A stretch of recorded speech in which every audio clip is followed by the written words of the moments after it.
العلی العظیم اعوذ باللہ من الشیطان الرجیم بسم اللہ الرحمن الرحیم الحمد للہ رب العالمین الصلاة والسلام علی سیدنا و شفیع ذنوبنا و مولانا بالقاسم محمد اللہم صلی اللہ محمد وآل محمد وعلیہ الطیبین الطاہرین المعصومین المظلومین ولعنۃ اللہ علی اعدائہم اجمعین اما بعد فقد قال رسول اللہ صلی اللہ علیہ وآلہ وسلم من مات ولم یعرف امام زمانہ مات میتۃ جاہلیہ صلوات اللہم صلی اللہ محمد وآل محمد حاضرین گرامی قدر سوگواران سید الشہداء ماتمداران مظلومین کربلا، ابتدائے مجلس میں ہی عرض کر دوں جو حضرات ادھر ادھر موجود ہیں، گزارش ہے کہ جنت نما ماحول میں تشریف لے آئیں، اس لیے کہ جنت کے ملائکہ یہاں موجود ہیں، جوانان جنت یہاں بیٹھے ہوئے ہیں، شافی معشر یہاں موجود ہیں، خاتون جنت یہاں موجود ہیں۔ آپ جو ہے بارہا بڑے کو تلاش کرتے ہیں کہ کوئی بڑا مل جائے تاکہ ایک تصویر لے سکیں، کوئی ایک بڑا مل جائے، کوئی منتری مل جائے، کوئی ایم ایل اے مل جائے، کوئی ودھائک مل جائے، کوئی ایسی ہستی مل جائے تاکہ اس کے ساتھ تصویر لے سکیں، لہذا اس تصویر کو آپ لوگوں کو جا کر کے دکھاتے ہیں۔ ہم کہنا چاہتے ہیں اگر بڑوں کے ساتھ بیٹھنا چاہتے ہو تو فرش اعظم پر تشریف لے آؤ، اس لیے کہ اتنی بڑی ہستیاں موجود ہیں، ان سے کہیں اور بڑی ہستیاں ملنے والی نہیں ہیں۔ ایک صلوات پڑھنے کا محمد اللہم صلی اللہ محمد وآل محمد۔ ویسے بھی فرش اعظم پر آنے کے لیے شیعہ ہونے کی شرط نہیں ہے، فرش اعظم پر آنے کے لیے سنی ہونے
جس کو میں نے سرنامہ کلام کرا دیا، یہ وہ حدیث ہے جو ہمارے یہاں اپنی کتابوں میں بھی موجود ہے اور ہمارے برادران اہل سنت کی کتابوں میں بھی موجود ہے۔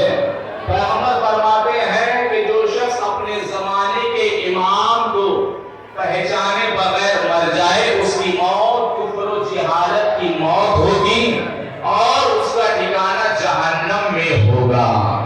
عزیزان گرامی قدر، وما خلقت الافلاک کا مظہر وہ رسول کہ جس کا نور پروردگار عالم نے سب سے پہلے خلق کیا، لیکن جب روئے زمین پر بھیجنے کی بات آئی تو سب سے آخر میں بھیجا، اور ایسے ہی نہیں بھیج دیا ہے۔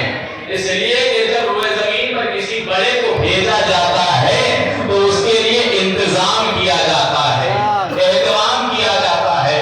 لہذا اب چونکہ رسول جو ہے کوئی معمولی رسول نہیں ہے، بلکہ تمام نبیوں کے ضامن بن کر کے آ رہے ہیں، لہذا ایسے نہیں بھیجا بلکہ انتظام کیا پروردگار عالم نے اور کہا کہ آدم روئے زمین پر جاؤ اور دنیا کو آباد کرو، اس لیے کہ میرا حبیب آنے والا ہے۔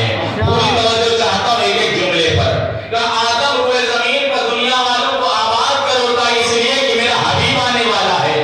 آدم روئے زمین پر آئے، دنیا کو آباد کیا، لیکن اسی روئے زمین پر سب سے پہلا جو خون بہا وہ حسد کا خون بہا، حسد کا خون بہا۔ لہذا اب چونکہ یہ زمین جو ہے حسد کے خون سے نجس ہوئی، کہ اب چونکہ جو ہے پیغمبر کو بھیجنا ہے، اے نوح تم روئے زمین پر جاؤ اور اپنے طوفان سے اس روئے زمین کے خون کو پاک کرو، اس لیے کہ میرا حبیب آنے والا ہے۔ جناب نوح آئے، دنیا کے حسد کے خون سے جو ہے دنیا کو پاک کیا۔ اب اسی جناب نوح جانے لگے دنیا سے تو اسی روئے زمین پر دنیا کے خدا پیدا ہو گئے، جنہوں نے اعلان کرنا شروع کیا، انا ربکم الاعلی، میں تمہارا سب سے بڑا پروردگار ہوں۔ پروردگار نے کہا ابراہیم اب تمہاری باری ہے، اس لیے کہ میں نہیں چاہتا کہ میرا حبیب اس روئے زمین پر جائے جہاں دنیا کے خدا رہتے ہوں۔ جاؤ یہ دنیا کے خداؤں سے آپ آزاد کرو، دنیا کے خداؤں سے جو ہے پاک کرو روئے زمین کو۔ جناب ابراہیم آئے، روئے زمین کو پاک کیا۔ ابھی جناب ابراہیم اس دنیا سے جانے لگے تو اسی روئے زمین پر جادوگروں کا جو ہے بول بالا ہو گیا۔ اب کہا موسیٰ تمہاری باری ہے، لہذا جاؤ جادوگروں کا خاتمہ کرو، میں نہیں چاہتا میرا رسول اس جگہ پر آئے جہاں جادوگر رہتے ہوں۔ جناب موسیٰ آئے، روئے زمین سے جو ہے جادوگروں کو پاک کیا، لہذا اب اسی روئے زمین پر جو ہے بیماریاں پھیل گئیں۔ کہا عیسیٰ اب تمہاری باری ہے، بیماروں کو شفا بخشنا تمہارا کام ہے، اس لیے کہ میں نہیں چاہتا میرا رسول اس جگہ پر آئے جہاں بیمار مریض رہتے ہیں۔ لہذا جناب عیسیٰ آئے، دنیا کو مریضوں سے جو ہے پاک کیا۔ لہذا اے اب جب روئے زمین پاک ہو گئی، جب انتظام کر لیا، اہتمام ہو گیا، تو اب پیغمبر اسلام کو روئے زمین پر بھیجا، لیکن ایسے ماحول میں نہیں بھیجا، سانڈی جیسی پڑھے لکھے ماحول میں نہیں بھیجا، ٹیلی گرام جیسے پڑھے لکھے ماحول میں نہیں بھیجا، بلکہ ایسی جگہ پر بھیجا جہاں کے سب سے پڑھے لکھے آدمی کا نام ابو جہل تھا، جہاں کے سب سے پڑھے لکھے آدمی کا نام ابو جہل تھا۔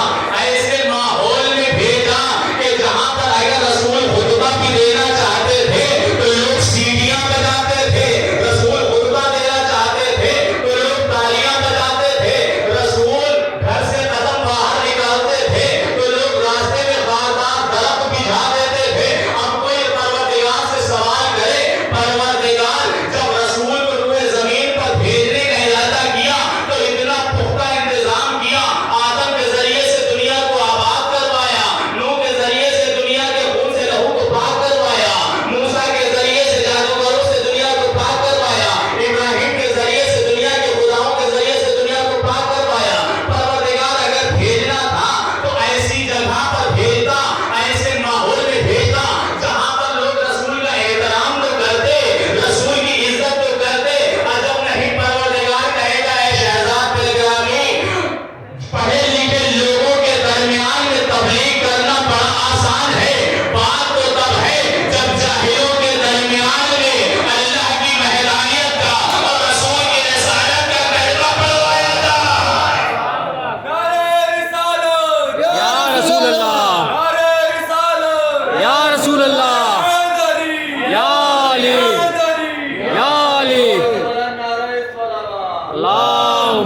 صلی اللہ محمد وآل محمد.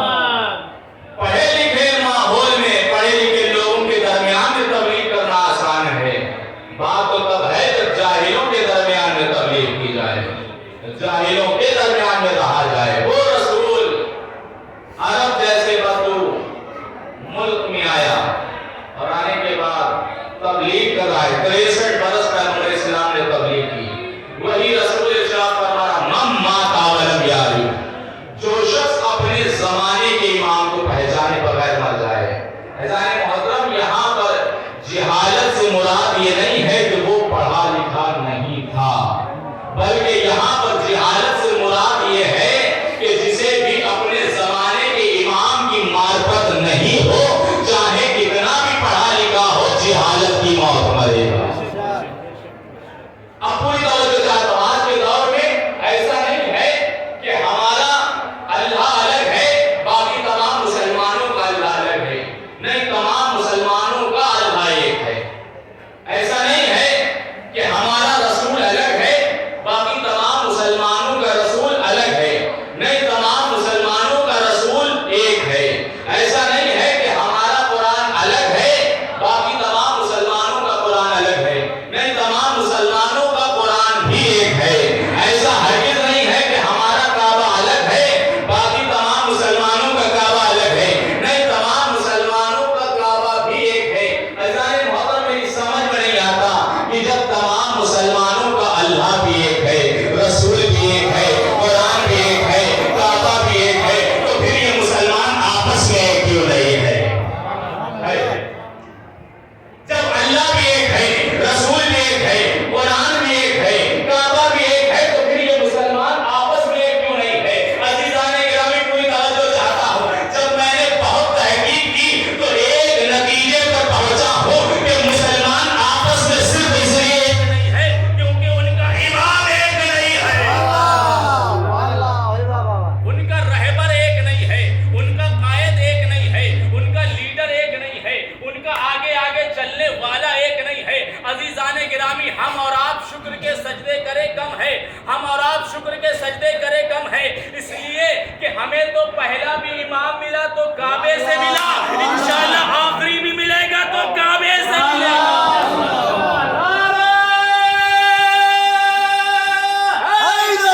یا علی, یا علی, اللہم صلی اللہ محمد وآل محمد. ہمیں پہلا بھی امام ملا تو کعبے سے, انشاءاللہ آخری بھی ملے گا, کعبے سے ملے گا. ہمیں کہیں اور جانے کی ضرورت نہیں ہے, ہمیں کہیں اور انتظار کرنے کی ضرورت نہیں ہے اس فلاں جگہ سے. اس لیے کہ جو ہے جہاں رسول نے اماموں کے نام بتائے ہیں وہیں پتہ بھی بتا کر کے گئے ہیں کہ جہاں سے پہلا لیا ہے وہیں سے انشاءاللہ آخری بھی ملے گا. ہمارے اور آپ کے 8ویں امام امام علی رضا علیہ السلام, اللہم صلی اللہ محمد وآل محمد. اب جہاں تک آواز جا رہی ہے انشاءاللہ جو پوری بیداری کے ساتھ آپ تھوڑا سن لیجیے, مجھے نہیں معلوم جہاں تک آواز جا رہی ہے. اللہم صلی اللہ محمد وآل محمد. 8ویں امام سے مامون نے سوال کیا, مولا اگر ہم آپ کی فضیلتوں کو نہ مانیں تو کیا کوئی فرق پڑے گا؟ آپ نے سوال بڑی آسانی سے سنا, اب امام کا جواب سنو. سوال کر رہا ہے 8ویں امام سے, اگر ہم آپ کی فضیلتوں کو نہ مانیں تو کیا کوئی فرق پڑے گا؟ امام فرماتے, مامون سن, میرے سوال کا جواب یہ ہے کہ اگر دنیا نے میرے جد علی کو نہیں مانا تو نقصان دنیا کا ہوا ہے, میرے جد علی کا نہیں ہوا. مامون سن, اگر دنیا نے میرے جد علی کو نہیں مانا تو نقصان دنیا کا ہوا, میرے جد علی کا نہیں ہوا. شام کی حکومت نے حسن مجتبیٰ کو نہیں مانا, نقصان شام کی حکومت کا ہوا, حسن مجتبیٰ کا نہیں ہوا. یزید نے حسین ابن علی کو نہیں مانا, نقصان یزید کا ہوا, حسین ابن علی کا نہیں ہوا. ہشام نے سید سجاد کو نہیں مانا, نقصان ہشام کا ہوا, سید سجاد کا نہیں ہوا. عبد الملک نے محمد باقر کو نہیں مانا, نقصان عبد الملک کا ہوا، محمد باقر کا نہیں ہوا۔ دنیا کے لوگوں نے امام صادق کو نہیں مانا، نقصان دنیا کے لوگوں کا ہوا، امام صادق کا نہیں ہوا۔ مامون سن، تیرے بابا نے میرے بابا کو نہیں مانا، تیرے بابا نے میرے بابا کو نہیں مانا، تو نقصان تیرے بابا کا ہوا، میرے بابا کا نہیں ہوا۔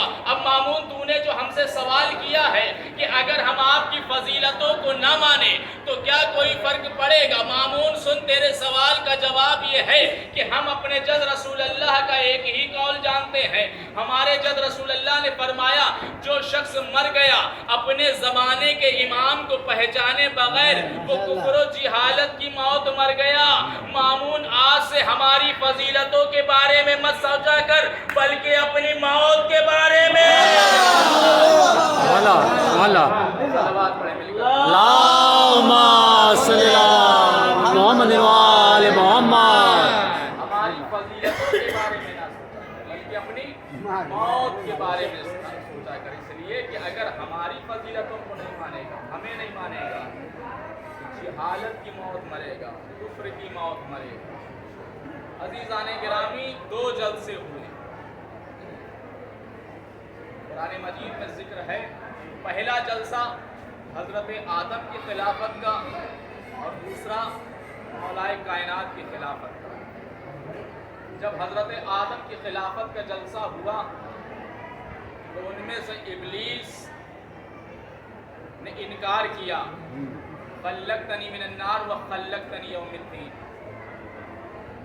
میں آگ سے پیدا کیا گیا ہوں، یہ مٹی سے پیدا کیے گئے، میں بہت پرانا ہوں، میں بہت ضعیف ہوں، آگ مٹی سے افضل ہوا کرتی ہے، میں انہیں سجدہ نہیں کروں گا۔ پروردگار عالم نے کہا ابلیس کیا تو یہ بھول گیا ہے؟ وہ تو عز من تشاء و تو ذل من تشاء، ہمیں عزت دینے والے ہیں، ہمیں ذلت دینے والے ہیں، تو یہ تو دیکھ رہا یہ مٹی سے پیدا کیے گئے ہیں، یہ نہیں دیکھ رہا کہ پیدا کس نے کیا ہے۔ کہا میں انہیں سجدہ نہیں کروں گا، یہ مٹی سے پیدا کیے گئے ہیں۔ پروردگار عالم نے کہا فخرج منہا، نکل جا میری بارگاہ سے، واللعنت الیک الی یوم الدین، اور قیامت تک تجھ پر اللہ کی لعنت ہو۔ عزیزان محترم، ایک بات تو طے ہو گئی، آدم تو بنے تھے چار چیزوں سے، آگ سے، مٹی سے، ہوا سے، پانی سے، لیکن یہ فتنہ شیطانیت ابلیس تین کا ساتھ دے رہا تھا، مٹی کی مخالفت کر رہا تھا۔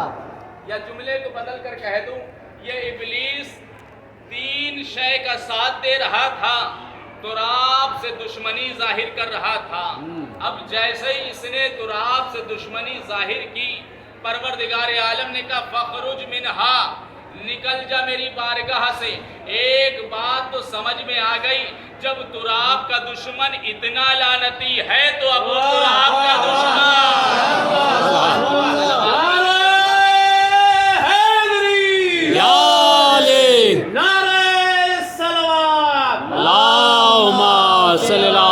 محمد وآل محمد۔ اے دنیا والوں، تمہیں اس امام سے محبت کرنا چاہیے کہ اگر زندگی میں تمہیں مدد کی ضرورت پڑ جائے تو تمہارا امام زندگی میں تمہاری مدد کرے گا۔ تمہیں اس امام سے محبت کرنا چاہیے کہ اگر موت کے وقت تمہیں مدد کی ضرورت پڑ جائے تو تمہارا امام موت کے وقت تمہاری مدد کرے گا۔ تمہیں اس امام سے محبت کرنا چاہیے کہ اگر قبر میں تمہیں مدد کی ضرورت پڑ جائے تو تمہارا امام قبر میں تمہاری مدد کے لیے آئے گا۔ یاد رکھیے گا، یہ تین مرحلے ایسے ہیں کہ جہاں پر انسان دنیا میں بلائے چاہے نہ بلائے، لیکن ان تین موقعوں پر جو ہے انسان مدد کرنے والے کو، مشکل کشا کو ضرور یاد کرے، زندگی میں، موت کے وقت اور قبر میں مدد کے لیے۔ ہم نے دنیا والوں سے کہا یہ بتاؤ آپ جنہیں مانتے ہیں کیا انہوں نے کبھی مدد کا وعدہ کیا ہے کہ زندگی میں مدد کے لیے بلاؤ گے، زندگی میں مدد کے لیے آئیں گے، موت کے وقت مدد کے لیے بلاؤ گے تو موت کے وقت مدد کے لیے آئیں گے؟ قبر میں مدد کے لیے بلاؤ گے تو قبر میں مدد کے لیے آئیں گے. کہنے لگے نہیں ہم سے تو کسی نے مدد کا وعدہ نہیں کیا ہے, اس لیے کہ جب خود رسول اللہ انہیں جنگ احد میں اپنی مدد کے لیے بلاتے رہے, جب انہوں نے رسول اللہ کی مدد نہ کی تو وہ ہماری مدد کے لیے تھوڑا سا قریب آ جائیں آپ ذرا صلوات پڑھتے ہوئے. اللہم صلی علی محمد وآل محمد. جب انہوں نے رسول اللہ کی مدد نہ کی تو وہ ہماری مدد کے لیے کیا آئیں گے؟ ہم نے کہا جی کس بنا پہ رہے ہو, تم سے بڑا بیوقوف کوئی نہیں ہے, اس لیے کہ جب مدد کا وعدہ ہی نہیں ہے تو پھر مان کس بنا پہ رہے ہو؟ کہا نہیں ہم سے تو کسی نے مدد کا وعدہ نہیں کیا ہے, یہ بتائیے آپ جسے مان رہے ہیں کیا اس نے آپ کی مدد کا وعدہ کیا ہے؟ ہم نے کہا تم سے بڑا بیوقوف ہی کوئی نہیں ہے, ہم ایسے امام مانتے ہی نہیں ہیں کہ جنہوں نے مدد کا وعدہ ہی نہ کیا. ہم نے تو اسے امام مانا ہے کہ جنہوں نے ان 3 موقعوں پر مدد کا وعدہ کیا ہے. زندگی میں بلاؤ گے زندگی میں مدد کرنے آئیں گے, موت کے وقت بلاؤ گے موت کے وقت مدد کرنے کے لیے آئیں گے, قبر میں بلاؤ گے قبر میں مدد کرنے کے لیے آئیں گے. کہنے لگے مولانا اچھا یہ بتائیے زندگی میں آپ کے امام کیسے مدد کرتے ہیں, زندگی میں کیسے مدد ہوتی, اس کی کوئی دلیل ہے آپ کے پاس؟ ہم نے کہا دیکھا نہیں, پوری توجہ چاہتا ہوں. کہا ہم نے کہا ہم آپ نے دیکھا نہیں ہے یا سنا نہیں ہے. کہا کیسے مولانا مدد ہوتی ہے؟ ہم نے کہا ٹھوکر لگی, ہم نے کہا ٹھوکر لگی یا علی کہا. کہ مولانا ایسا معلوم ہوتا ہے کہ آپ صرف یا علی والے ہیں یا اللہ والے ہی نہیں ہیں.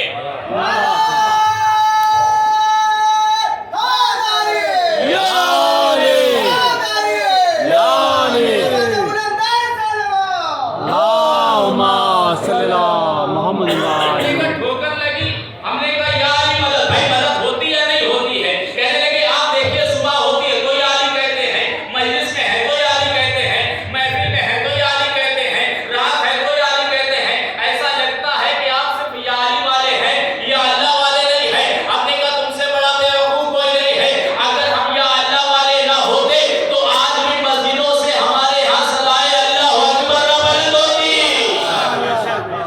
ہم یا علی والے بھی ہیں یا اللہ والے بھی ہیں. جب دنیا نے ہمیں بہت ستایا تو ہم نے کہا غور سے دیکھو اللہ کے کئی ناموں میں سے ایک نام اس کا بھی علی.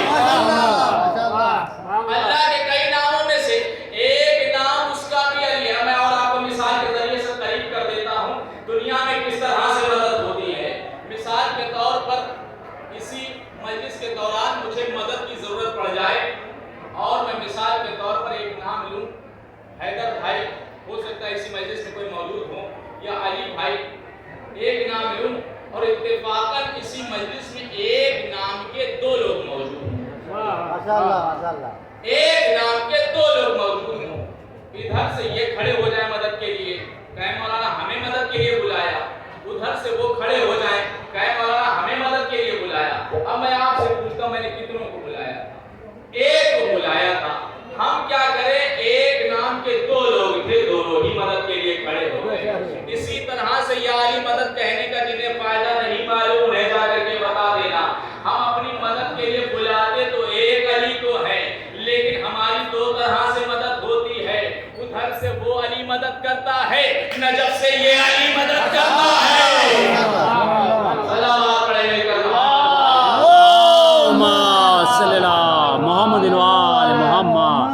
وہی مدد ہوتی ہے, ادھر سے وہ علی مدد کرتا ہے اور نجف سے یہ علی مدد کرتا ہے. کہنے کا اچھا مولانا دلیل مل گئی, ثابت ہو گیا کہ زندگی میں آپ کے امام آپ کی مدد کے لیے آتے ہیں. اچھا اب یہ بتائیے موت کے وقت کیسے آتے ہیں, موت کے وقت کیسے مدد ہوتی ہے؟ ہم نے کہا اس میں کون سا تعجب ہے؟ کہ مولانا تعجب نہیں ہے. موت کے وقت جو ہے گھر والے ساتھ چھوڑ دیتے ہیں, عزیز و اقارب ساتھ نہیں رہتے ہیں, سگا بیٹا قریب نہیں رہتا ہے, کیسے آپ کے امام مدد کے لیے آتے ہیں؟ ہم نے کہا کہیں دیکھا نہیں یا سنا نہیں آپ نے کہ جب مولا علی کے چاہنے والی کی روح پرواز کرنے والی تھی اور وہ مسکرا رہے تھے, ان کی روح نکلنے والی تھی اور وہ مسکرا رہے تھے. ہاں یہ اکثر دیکھا گیا ہے کہ جب بھی کسی عاشق علی کی روح پرواز کرنے والی ہوتی ہے تو وہ مسکراتا ضرور ہے, وہ ہنستا ضرور ہے. مولانا بتائیے یہ مسکراتا کیوں ہے؟ ہم نے کہا تم سے بڑا بیوقوف کوئی نہیں ہے کہ جس امام کا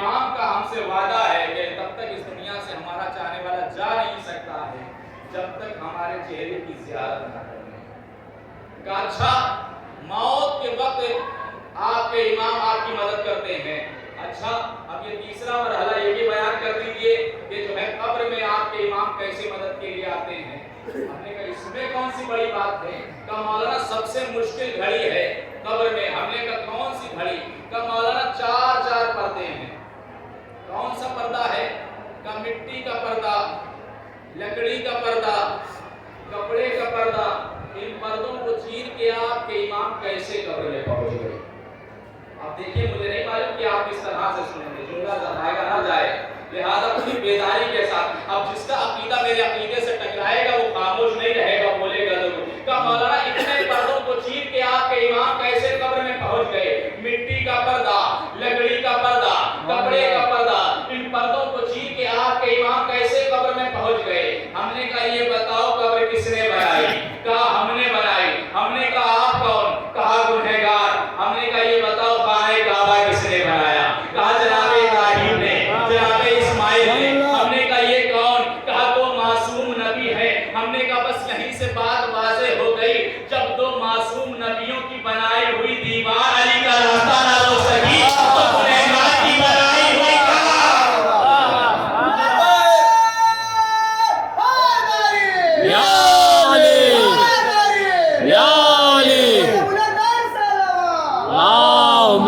صلی اللہ محمد وال محمد۔ جب دو معصوم نبیوں کی بنائی ہوئی دیوار علی کا راستہ نہ ہو سکے تو گنہگار کی بنائی ہوئی قبر علی کا راستہ ہو سکے۔ جو شخص اپنے زمانے کے امام کو پہچانے، محترم اس غفلت میں نہ رہیے گا کہ امام ہم سے بے خبر ہے۔ امام ہم سے بے خبر نہیں ہے بلکہ ہم امام سے بے خبر ہیں۔ امام ہم سے باخبر ہے، ہماری خبریں رکھے ہوئے ہیں، وہ جانتے ہیں کہ ہم میں عزادار کتنے ہیں، وہ جانتے ہیں کہ ہم میں جو ہے متقی کتنے ہیں، وہ جانتے ہیں کہ کون ہمارے ظہور کی دعا دل سے کرتا ہے، وہ یہ بھی جانتے ہیں کہ کون ہمارے ظہور کی دعا صرف زبان سے کرتا ہے۔ لہذا امام کو یہ نہ سمجھ لیجیے گا کہ امام ہم پر نظر نہیں رکھے ہوئے ہیں، اس لیے کہ دنیا کے مسلمان سے اگر کوئی دلیل مانگو کہ جو ہے یہ بتاؤ گمراہ کون کرتا ہے، زندہ امام کا تو ہر کوئی انکار کرتا ہے۔ شیعہ حیدر غدار کے اسی کا عقیدہ ہے نا کہ امام زندہ ہے، باقی سب کے سب زندہ امام کا جو ہے انکار کرتے ہیں، لیکن اگر ان سے پلٹ کے پوچھو یہ بتاؤ گمراہ کون کرتا ہے تو فوراً کہیں گے ابلیس۔ اگر ان سے پلٹ کے سوال کیا جائے یہ بتاؤ اگر اتنا ہی یقین ہے کہ ابلیس ہمیں جو ہے شیطان ہمیں گمراہ کرتا ہے تو پھر یہ بتاؤ کبھی تم نے شیطان کو دیکھا بھی ہے، ابلیس کو دیکھا بھی ہے؟ تو لہذا دیکھا ہو یا نہ دیکھا ہو لیکن چونکہ عقیدہ اتنا پختہ ہو گیا ہے ابلیس پر کہ اس کے وجود کی دلیلیں دیتے ہیں، اس کی وجود کے جو ہے واقعے سناتے ہیں۔ عزیز محترم یہ اپنا اپنا ضبط ہے کہ کسی کا شیطان زندہ ہے، کسی کا امام زندہ ہے۔ اللہم صلی اللہ محمد وال محمد۔ حالانکہ یہ اللہ کے عدل کے خلاف ہے کہ وہ گمراہ کرنے والے کو تو باقی رکھے لیکن ہدایت کرنے والے کو باقی نہ رکھے۔ لہذا جہاں گمراہ کرنے والا اگر ابلیس موجود ہے، کوئی شیطان موجود ہے تو ہدایت کرنے والا بھی کوئی امام موجود ہے۔ لہذا یہ ہرگز ممکن نہیں ہے کہ گمراہ کرنے والا آزاد ہو اور ہدایت کرنے والا ہے۔ آئیے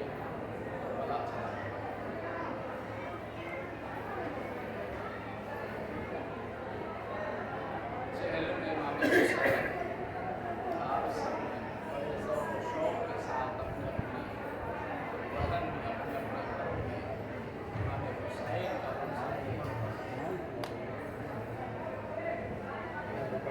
وہ بہن جسے حسین کی بہن کہا جاتا ہے، اپنے بھائی کا چہلم بنانے کے لیے کربلا آ رہی ہے،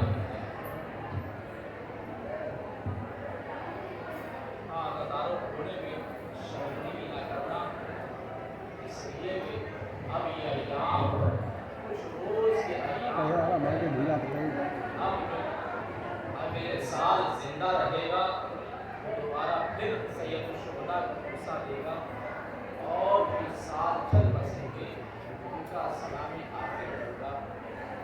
شہزادی زینب کبریٰ کربلا آ رہی ہیں حسین کا چہلم منانے کے لیے۔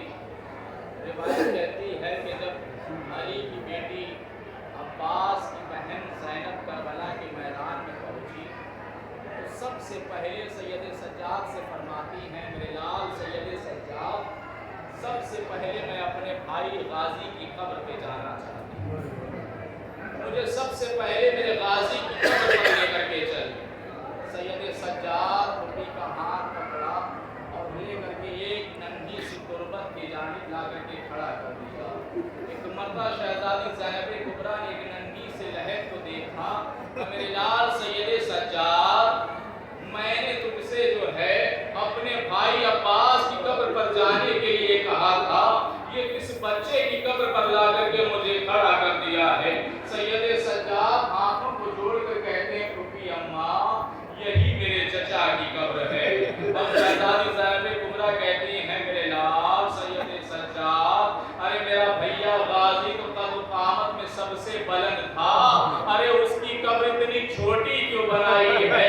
عجب نہیں۔ سید سجاد نے کہا، پھوپھی اماں، ظالموں نے میرے چچا کی لاش کے اتنے ٹکڑے کیے کہ ایک گٹھری میں چن کر کے میں نے چچا کی قبر بنائی ہے۔ اے پھوپھی اماں، یہی میرے چچا کی قبر ہے۔ زینب نے غازی کو اپنی قبر پہ گرایا، آواز دیا، اے میرے وفادار بھیا عباس، زینب تجھ پر قربان۔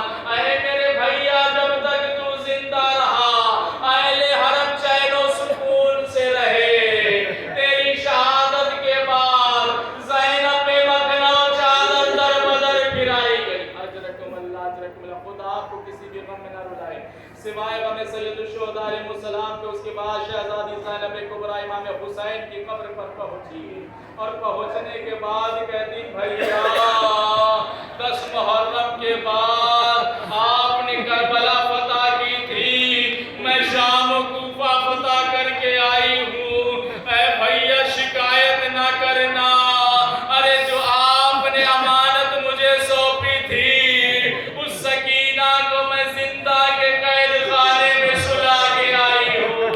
اے بھیا سکینہ زندہ کے اندھیرے میں سو گئی، بھیا سکینہ کو ساتھ میں لے کر کے نہیں آئی ہوں۔ اس کے بعد جناب زینب کہتی ہے، اے بھیا زینب مدینے جا رہی ہے، اے بھیا مدینے والوں کو کوئی پیغام دو گے؟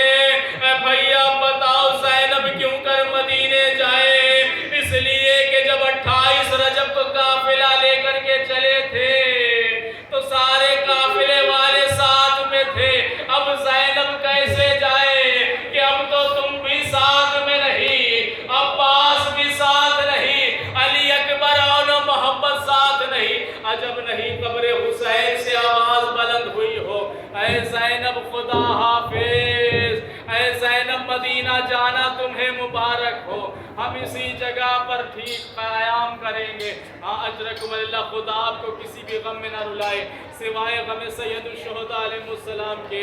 ہاں آزاداروں، جب یہ قافلہ مدینے چلنے لگا، مدینے کے کچھ قریب پہنچا تھا کہ ایک مرتبہ سید سجاد نے بشیر کو بلایا، کہا بشیر مدینے میں جا کر کے منادی کر دے کہ جو قافلہ 28 رجب کو گیا تھا وہ اب قافلہ لٹ کر کے واپس آیا ہے۔ بشیر جا کر کے منادی کر دے کہ اس قافلے کا جو ہے حسین نہیں ہے، علی اکبر نہیں ہے، قاسم نہیں ہے۔ بشیر نے آیا، مدینے میں آ کر کے منادی کرنا شروع کیا۔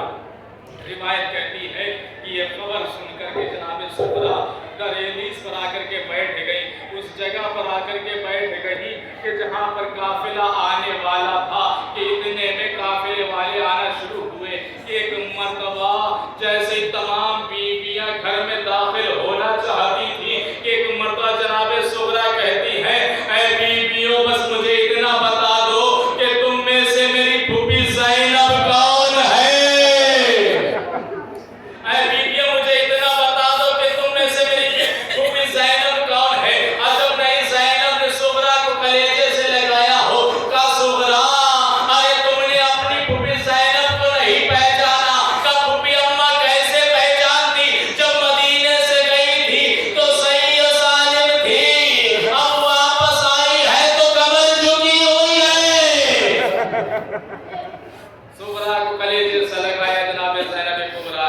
ایک مرتبہ اس کے بعد جناب سغرا سوال کرتی ہے، اے پھوپھی اماں یہ بتائیے میرا بابا کہاں ہے؟